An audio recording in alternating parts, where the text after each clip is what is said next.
Hi, Danny Crouch here, recording the journey of a life coach, success or scam.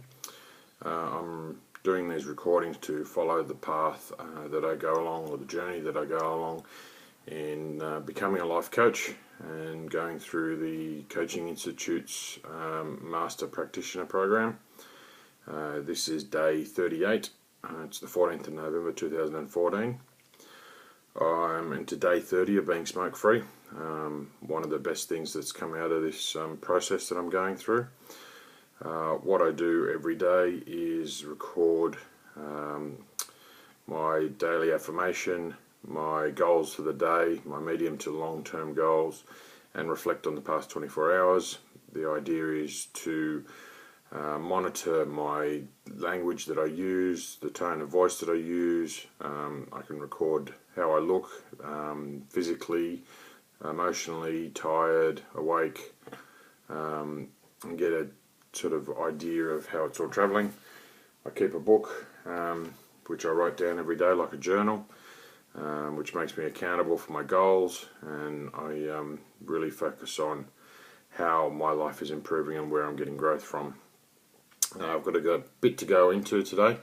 Obviously the idea here is throughout the process is to remain positive and get more enjoyment out of life. The last 24 hours has been very impactful, and I'll get into that very shortly. So to start with, as usual, I'll go through the day's affirmation.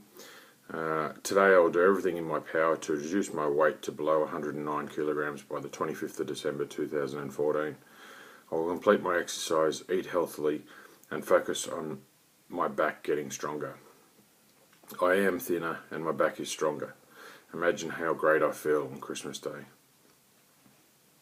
Now the goals I've set, these are some new ones that I haven't looked at. I'm just looking at restructuring how these goals work. I think I've been focusing more on work and reading and those sort of things. These are slightly different after reading. I'm still halfway through, not halfway through, less than a third of the way through Awaken the Giant, Tony Robbins' book, and has just come up with a few suggestions of things to do over the next 7 days. And they really challenge me. The first one is to smile in front of a mirror for a minute, 5 times a day.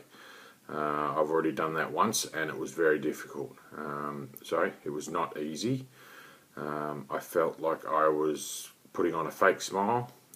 The idea is to try and create the neurons in your brain to get you into that smiling attitude. And the first time I tried it is not simple, so I've got to work on that. I'm going to try and do that a bit more. When I'm doing my exercise and go out walking, he suggests you go skipping. This again is something that's not going to be simple. It's going to make you feel like an idiot, and I think that's the whole idea, and it sort of explains that you'll feel like an idiot, but it's about changing the way you look at your life. It's very hard to not find it amusing when you do it. So it's very simple to find it amusing whilst you do it. And it will probably actually make other people laugh, which is affecting other people's lives and getting them to laugh. And the other one is to laugh at yourself 3 times a day, so laugh out loud. This one I found a little bit easier. I'm not 100% sure. The smiling was a challenge, but maybe that was because it was for a minute, where laughing is just getting a good chuckle or a hearty laugh out. And I think straight away to Jonathan Thurston and how infectious his laugh is on the Footy Show.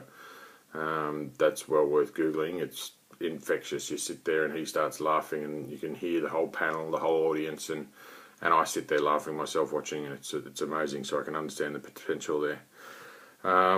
I want to go back to saying I am thinner and my back is stronger. I was doing it in the shower when I first started, but I stopped.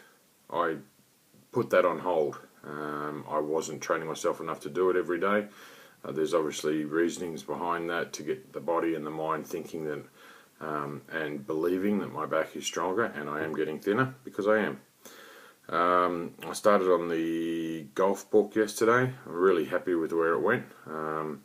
I'm looking at 18 chapters, obviously to focus on 18 holes, and today I want to finish the structure of the fiction side of it on the side of nuts. Now my medium to long term goals I want to get into before I get into the reflection. So this is where I set goals for I've set date, which was the 1st of November. I set a 30-day goal, a 60-day goal, a 6-month goal, a 3-month goal, 6-month goal, 12-month goal, and 3-year goal.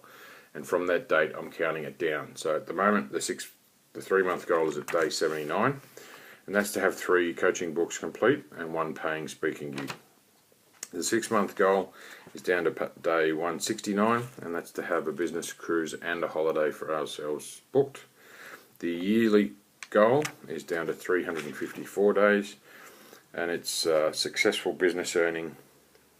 Yeah, that doesn't sound right. It wasn't the 1st of November, it was about the 3rd of November, thereabouts, but not to worry.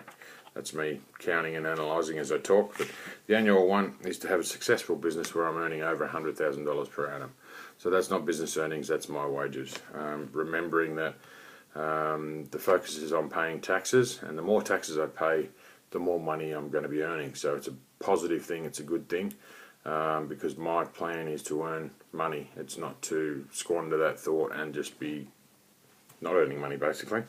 And the 3-year goal is 1,084 days away, which is to have our unit paid off. Okay, now the reflections. Very interesting. This is where I really wanted to monitor whether this whole process is a scam or a success, and what outcome of this is going to be interesting. Nicole, my partner, and I, we've been together the best part of 10 years. We have our ups and downs like every relationship. We went and saw a counsellor on Wednesday, 2 days ago, and yesterday I suppose I decided, more than we decided, I pushed it more, that we're going to sleep in separate rooms. This opened up a lot of wounds, but part of it's on the back of, again, this Tony Robbins book. It's saying make changes now, and we've had some difficulties over the years, and I just seem like we're beating our heads against the wall and not achieving growth and success, and we needed to do something drastic, and I can't think of anything else. And we started talking a little bit, and in a nutshell, what it's come down to is trust, and I don't trust her. I find it very hard to believe anything she says, and that's not saying that she's lying, that's saying that I've conditioned myself that anything she says I'm second guessing. So do I believe that that's what she means? Do I believe that she means something else? Can I trust that she actually wants to do that, or she's testing me, or whatever it is? So that is a serious flaw in our relationship, and I have to find a way to solve this, and we have to find a way to solve this. I don't know what the process of sleeping in separate rooms in, only that it's doing something different. It's making change, it's starting change, and that's what I'm trying to do. And I've got to believe that this is moving forward. If we're meant to be together, we will be. But that's the biggest thing, and this is one of the most important reasons why I'm trying to record this process. Everything else in my life, I feel like, is really starting to change and grow. I'm smoke free. I've reduced the amount of alcohol that I drink. I'm reducing the amount of gambling that I'm doing. I'm looking at dropping my size to my focus of weight is massively changing. The healthy foods that I'm trying to eat, the exercise that I'm trying to do, my outlook, my language, my positivity, all these things are changing, except my personal relationship with Nick is stagnant.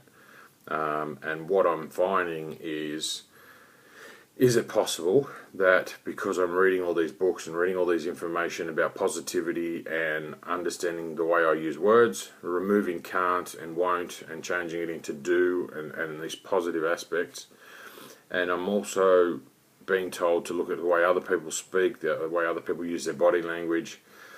So Nick being the closest person to me, am I reading too much into that? Am I really analysing her language and my language and her body language and how we speak with each other? And is this putting added pressure on our relationship? I don't know where it's going to go, and I've got to trust that this process is going to bring the best out in our situation. And it's worrying. It's scary. The easy way would have been just to give up. And let me tell you, I have the introduction weekend in December the 6th for the Coaching Institute, and my goal from as of last week, the golf trip, was to not drink for a month.